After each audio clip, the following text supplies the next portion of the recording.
Hi everyone, Dion Johnson here from fedupatwork.com, and it is day 7 of my 21-day video challenge, Create a Better Work Life. How you doing? I'm really excited about today's message because I struggled so hard this morning to work out what I should be saying to you, and now that I'm crystal clear, I just can't wait to share this with you.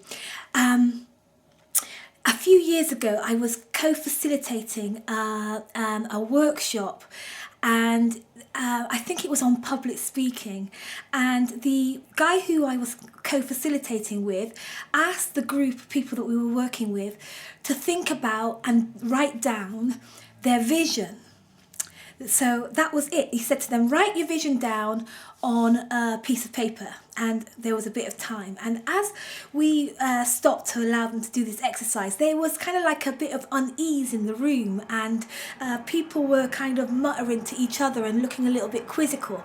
And so one bright spot put his hand up and said, so, excuse me, are you saying that we should write our vision for our work life, or are we writing our vision for our real life?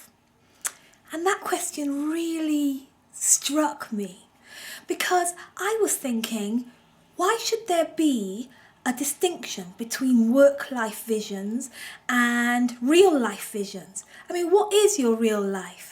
I've come to understand that we are holistic, so we can't live our life in compartments, because everything affects everything. I mean, if you have an issue in your work life, then that issue in your work life is going to affect where your money, it's going to affect your relationships, it's going to affect your social life, it's going to affect all parts of you. So the notion, as I thought about this, of living one life began to be a real exciting thing for me to think about. And I'm asking you to think about this. Your one life. You see, before we can start to think about what you want to do with your work life, I think it's a really valuable exercise to stop to think about what you want to do with your life. Your life. Your one life. I mean, we spend about 90 to 100,000 hours at work in our lifetime. So if that's not a part of your real life, I don't know what is. And sometimes I think the mistake that we make is that we think about our work life as something that we do in order to facilitate us living our real life. But it doesn't have to be that way. And in fact, I'm suggesting that it's not that way from this point on. So here's what I want you to do today. I want you to start to think about your life as one life. One life.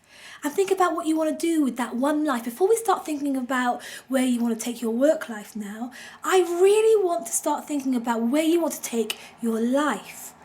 Think about what you want your life to be about, what legacy you want to leave. When it's time for you to leave this planet, what do you want to have happened because you are here? What dent in the world do you want to make? What memorial should exist because you have been alive? And what do you want to become? Who do you want to become? What do you want people to say about your life, your one life? I really want you to spend some time thinking about this today, and we'll speak about it some more later on. Email me, let me know how you're getting on, connect@dionjohnson.com, and I want you to sign up to my YouTube channel, Fed Up at Work TV, and I want you to pass these messages on if they're blessing you. I'm getting some really, really lovely encouragement from you guys, because I know you're enjoying the series. I am too, and I'll speak to you tomorrow. Bye.